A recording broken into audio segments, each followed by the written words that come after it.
afternoon, I'm Chiki Verhel and this is One News Now. The Transportation Department confirms to lawmakers the plan to stop the operations of the Philippine National Railways or PNR. Undersecretary Cesar Chavez explained that the temporary shutdown would give way for the construction of the South Commuter Railway project. PNR operations may be halted for 5 years beginning summer of this year. Ihinto po ang operasyon ng PNR in due time at we will inform the public in due time sa operasyong ito sa loob ng taong ito at baka ho ngayong summer po.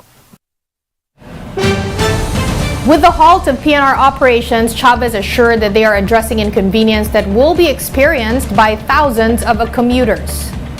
Nagagaling ang mga pasahero. Yung Alabang to Calamba, that's only about 2,000 sa isang araw. Ang biyahe po ng Alabang to Calamba is only umaga, hapon. Ang mas marami nating pasahero ay mula dito ho sa Makati going to Tutuban. Ito po ang ina-address natin.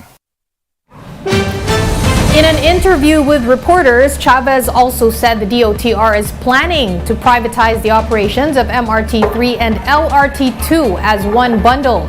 He added that a task force has already been created to plan it out.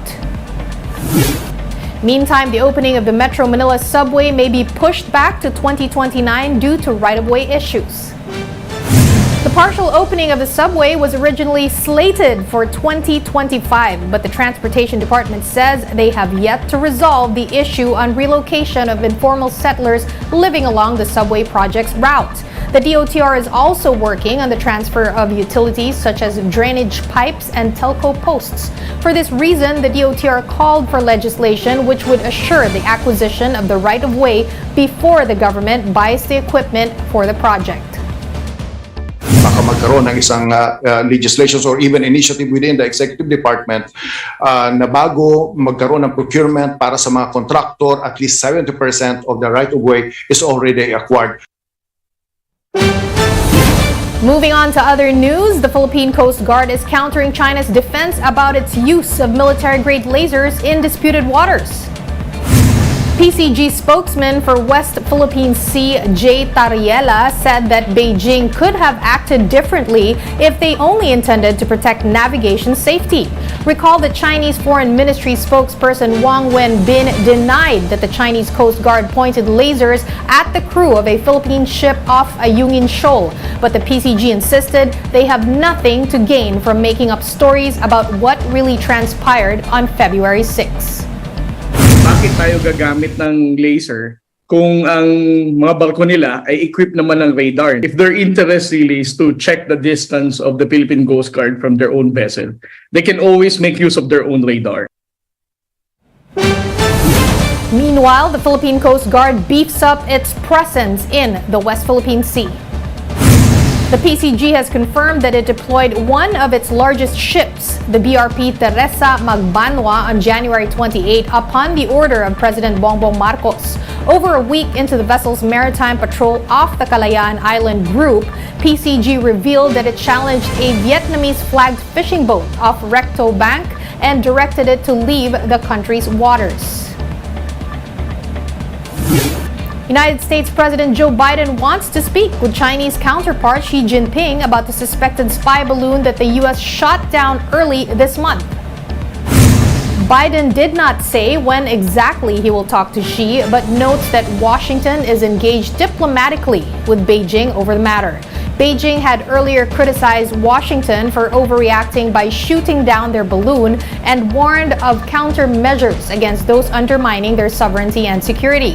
Biden broke his silence over recently downed aerial objects as U.S. lawmakers demanded to know more about the incidents that baffled many Americans. As I've said since the beginning of my administration, we seek competition, not conflict with China. We're not looking for a new Cold War. But I make no apologies, and we will compete. And we'll responsibly manage that competition so that it doesn't veer into conflict. We are going to keep our allies and the Congress contemporaneously informed of all we know and all we learn. And I expect to be speaking with President Xi, and I hope we are going to get to the bottom of this. But I make no apologies for taking down that balloon. Time to take a quick break. One News Now will be back with more stories. Stay with us.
You're still watching One News Now. I'm Chiki Verhel.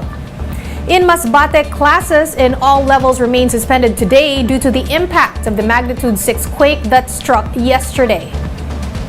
According to the Office of Civil Defense in Bicol, some 61 houses were affected by the tremor, 2 of them totally damaged. At least 15 schools in Masbate were also affected. As of 7 o'clock this morning, PHIVOLCS has reported over 300 aftershocks. Here's a quick look at today's other top stories. Activist group Bayan slams the Transportation Department's proposal to increase fares over at the LRT Lines 1 and 2 and MRT Line 3. Bayan Secretary General Renato Reyes is suggesting a consultation before the fare hikes are implemented. He added that the train lines should get more subsidy. The Philippines remains at the bottom among ASEAN countries in train efficiency. According to the findings of the Philippine Institute for Development Studies, the country still lags in transport infrastructure even as several bridges and roads have been added for connectivity.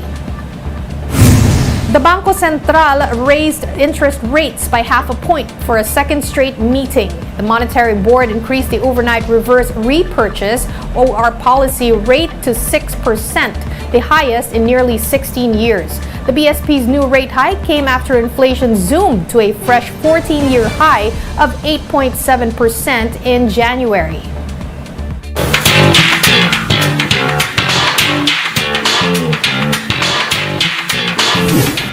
Hollywood actor Bruce Willis has been diagnosed with frontotemporal dementia. According to his family, the 67-year-old's condition has worsened following his diagnosis of aphasia last year. Aphasia is a language disorder resulting from damage in a portion of the brain. Willis's family said that challenges with communication are just one symptom of the disease that Bruce faces. They also expressed their gratitude for the outpouring of love for Willis. There is no treatment for frontotemporal dementia, which causes parts of the brain to shrink, resulting in personality changes and emotional and speech issues. For more updates, visit News 5, The Philippine Star, and Business World online. Visit our website, onenews.ph, for more in-depth analysis. You can also catch One News on Signal Play. Register for a free account at www.signalplay.com and stream One News live anytime, anywhere. I am Chicky Burhel. We are One News.